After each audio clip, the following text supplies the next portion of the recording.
வணக்கம். மாலை முரசு செய்திகளை விரிவாக பார்ப்பதற்கு முன் தலைப்புச் செய்திகளை பார்க்கலாம். போலீசார் தாக்கியதில் மரணமடைந்த கோயில் ஊழியர் அஜித்குமார் குடும்பத்தினருடன் தவிக தலைவர் விஜய் சந்திப்பு. அஜித்குமாரின் தாய் மற்றும் சகோதரரை சந்தித்து நேரில் ஆறுதல்.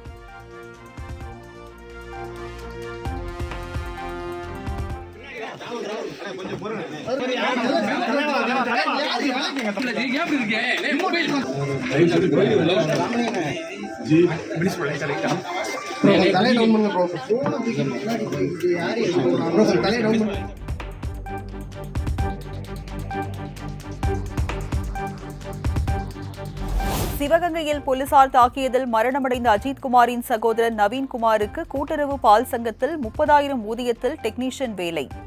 அரசு பணி நியமன ஆணை மற்றும் இலவச மனை பட்டாவை வழங்கினார் அமைச்சர் பெரிய கருப்பன்.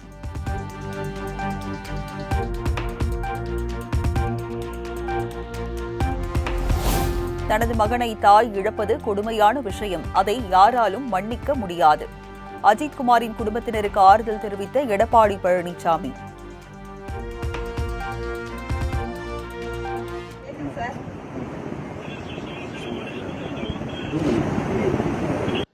தைரியமா இருங்கம்மா.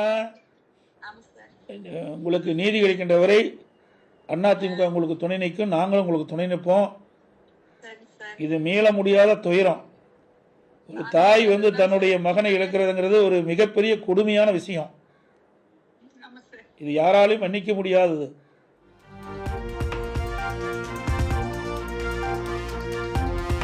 இளைஞர் அஜித்குமாருக்கு எதிராக நகை திருட்டு புகார் அளித்த பெண் மீது ஏற்கனவே மோசடி புகார். கடந்த 2010ஆம் ஆண்டே திருமங்கலம் காவல் நிலையத்தில் எஃப்ஐஆர் பதிவு செய்யப்பட்டுள்ளதாக தகவல்.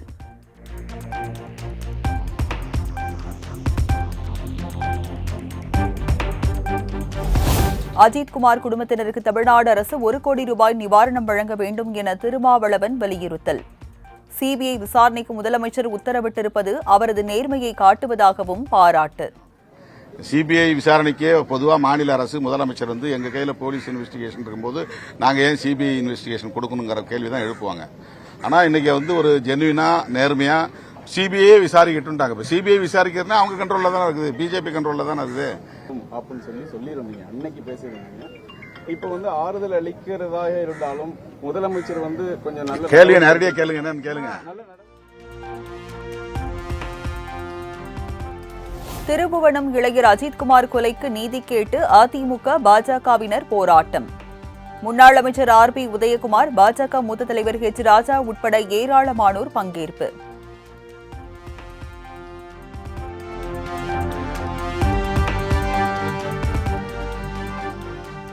சிவகாசி பட்டாசு வெடிவிபத்தில் பலியானவர்களின் எண்ணிக்கை 9ஆக உயர்வு. நிவாரணத் தொகையை உயர்த்தி வழங்க வலியுறுத்தி உறவினர்கள் மறியல் போராட்டம்.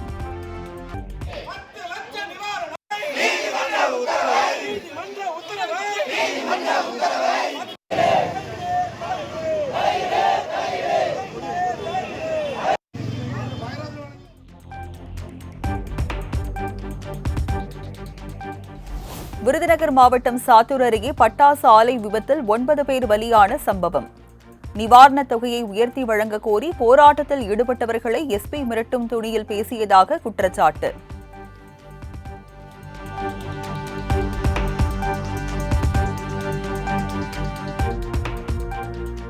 பல ஆண்டுகளாக வன்மத்தால் தன்னை விமர்சித்து கேலி சித்திரம் வெளியிடுகின்றனர். கார்ட்டூன் வெளியிடுபவர்களை நினைத்து பரிதாபமாக இருக்கிறது என முதலமைச்சர் மு.க. ஸ்டாலின் பேச்சு.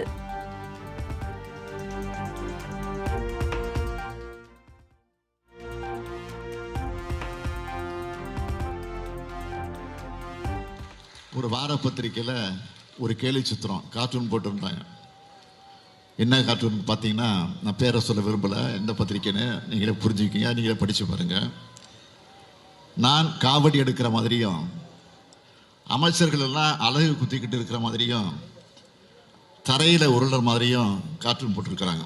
அதை பார்க்கும்போது எனக்கு சிரிப்பு வரல, ரொம்ப பரிதாபமாக இருந்துச்சு.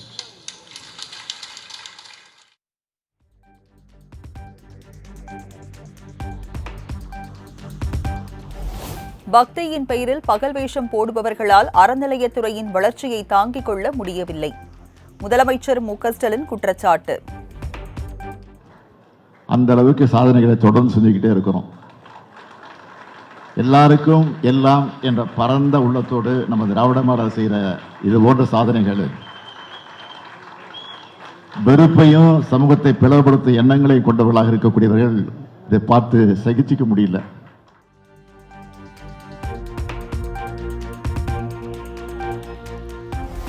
திமுகவுக்கு எப்போதும் மதிமுக பக்க பலமாக இருக்கும். முதலமைச்சர் மு.க.ஸ்டாலினை சந்தித்த பிறகு வைகோ பேட்டி.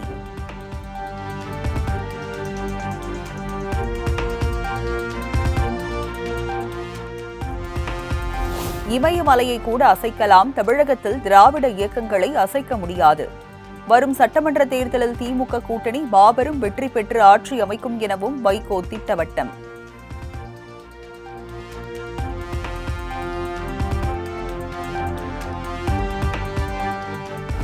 கூட்டணி ஆட்சி என்பதை தமிழக மக்கள் ஏற்றுக்கொள்ள மாட்டார்கள். முதலமைச்சருடனான சந்திப்புக்கு பின் மதிமுக பொதுச் செயலாளர் வைகோ விளக்கம்.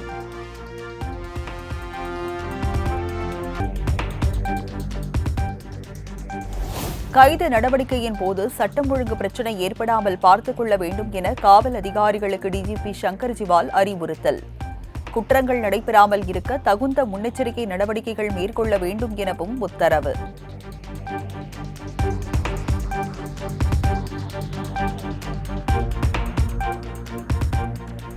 குற்றங்களை கண்டுபிடிக்க ஒருவரது தொலைபேசி உரையாடல்களை ஒட்டு கேட்க முடியாது என சென்னை உயர்நீதிமன்றம் திட்டவட்டம். பொது பாதுகாப்பு சம்பந்தப்பட்ட விஷயத்தில் மட்டுமே ஒட்டு கேட்க முடியும் எனவும் கருத்து.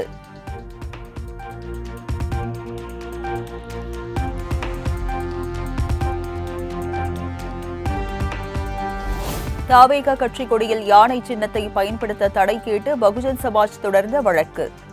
கூடுதல் ஆவணங்கள் தாக்கல் செய்ய அனுமதிக்க கோரி தாக்கல் செய்யப்பட்ட புதிய மனு மீது தாவேகா பதிலளிக்க சென்னை உரிமையியல் நீதிமன்றம் உத்தரவு.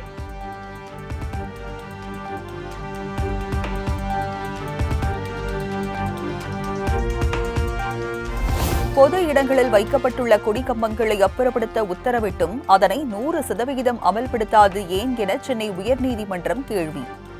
கொடிக்கம்பங்களை முழுமையாக அகற்ற நடவடிக்கை எடுக்காத மாவட்ட ஆட்சியர்கள் நேரில் ஆஜராகும்படி உத்தரவிட நேரிடும் என எச்சரிக்கை.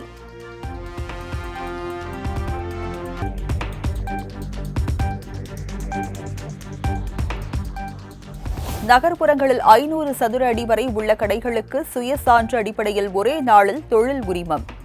நகர்ப்புற உள்ளாட்சி அமைப்பு விதிகளில் திருத்தம் செய்து தமிழ்நாடு அரசு உத்தரவு.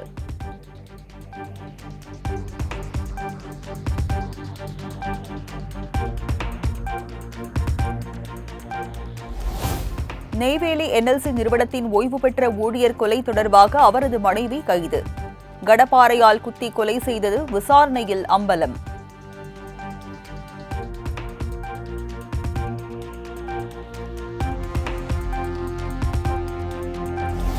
தேனி தேவதானப்பட்டி காவல் நிலையத்தில் கடந்த 6 மாதத்திற்கு முன்பு விசாரணைக்காக அழைத்து செல்லப்பட்டவரை கடுமையாக தாக்கிய போலீசார். இணையத்தில் வைரலாகி வரும் வீடியோவால் மக்கள் அதிர்ச்சி.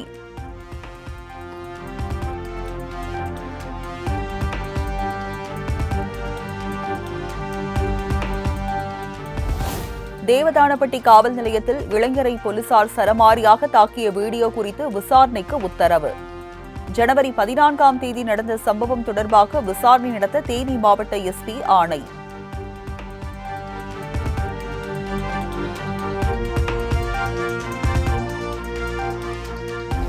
தமிழ் திரைப்பட தயாரிப்பாளர் சங்கம் மற்றும் பெப்சி இடையேயான பிரச்சினைகளுக்கு தீர்வு காண மத்தியஸ்தர் நியமனம். ஓய்வு பெற்ற நீதிபதி எம் கோவிந்தராஜை மத்தியஸ்தராக நியமித்து சென்னை உயர்நீதிமன்றம் உத்தரவு.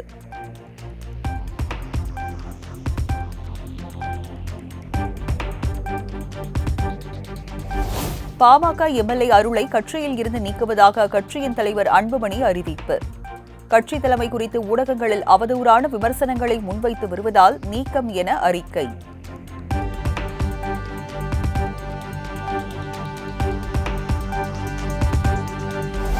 மதுரை ஆதீனத்திற்கு சென்னை சைபர் கிரைம் போலீசார் மீண்டும் சம்மன். ஏற்கனவே 30ஆம் தேதி ஆஜராக சம்மன் அனுப்பியும் ஆஜராகாததால் 2வது முறையாக விசாரணைக்கு ஆஜராக உத்தரவு.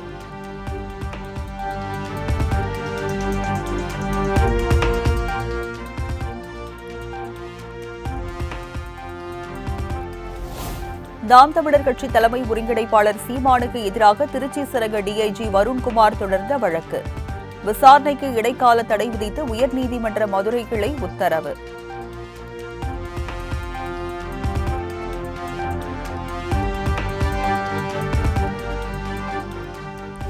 சங்கரன்கோவில் திமுக நகர்மன்ற தலைவி உமா மகேஸ்வரி பதவி இழப்பு.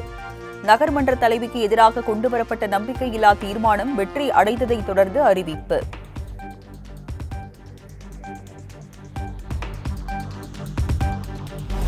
கோவை மாவட்டம் குறிச்சியில் 2.46 ஏக்கரில் 8.5 லட்சம் சதுர அடியில் அமைக்கப்பட உள்ள தொழிற் பூங்கா.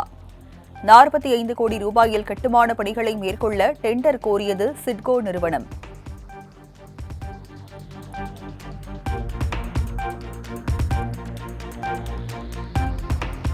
கோவை மாவட்ட ஆட்சியர் அலுவலகத்திற்கு வழக்கறிஞரின் பெயரில் வந்த வெடிகுண்டு மிரட்டலால் பரபரப்பு. வெடிகுண்டு தடுப்பு பிரிவு போலீசார் மோப்பநாய் உதவியுடன் தீவிர சோதனை.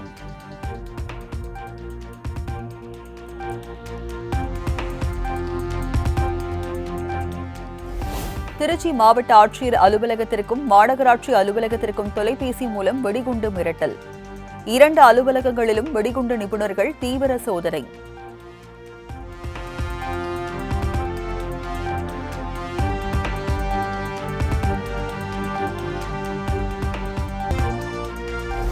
தரமணி சட்ட பல்கலைக்கழக மாணவர்கள் விடுதி கேட்டு உள்ளிருப்பு போராட்டம். பல்கலைக்கழக மாணவர்களுக்கு விடுதி வழங்காமல் நிர்வாகம் அலட்சியம் காட்டி வருவதாக குற்றச்சாட்டு.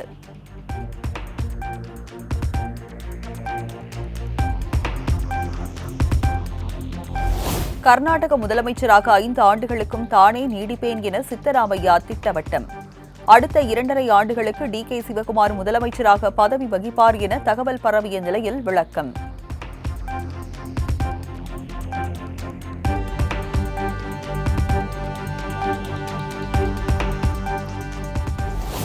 காசாவில் 60 நாள் போர் நிறுத்தத்திற்கு இஸ்ரேல் ஒப்புதல்.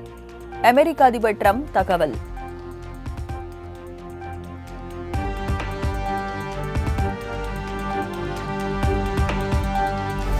வங்கதேச முன்னாள் பிரதமர் ஷேக் ஹசீனாவுக்கு எதிரான நீதிமன்ற அவமதிப்பு வழக்கு. 6 மாத சிறை தண்டனை விதித்து சர்வதேச குற்றங்களுக்கான விசாரணை அமைப்பு உத்தரவு.